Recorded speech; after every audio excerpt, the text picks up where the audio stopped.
சேனலுக்கு புதிதாக வருபவர்கள் சப்ஸ்கிரைப் செய்து கொள்ளுங்கள். அப்பொழுதுதான் நாங்கள் பதிவிடுகின்ற காணொளிகள் உங்களை உடனுக்குடன் வந்தடையும்.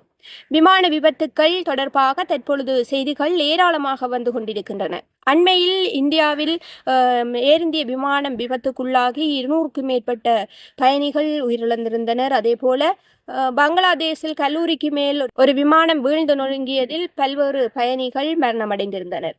அதே போல ரஷ்ய விமானம் ஒன்றும் காணாமல் போயிருந்த நிலையில் விபத்துக்குள்ளாகி பலர் இறந்திருக்கலாம் என்ற நிலை காணப்படுகின்றது.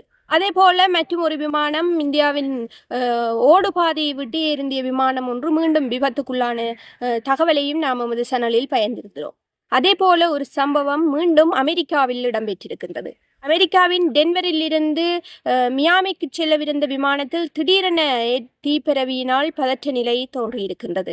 டென்வரில் இருந்து மியாமிக்கு செல்லவிருந்த விமானம் திடீரென தீப்பற்றியதனால் அங்கு ஒரு பதற்ற நிலை உருவாகியிருந்தது. குறித்த விமானத்தின் பயணம் ரத்து செய்யப்பட்டுள்ளதாக வெளிநாட்டு ஊடகங்கள் செய்தி வெளியிட்டது.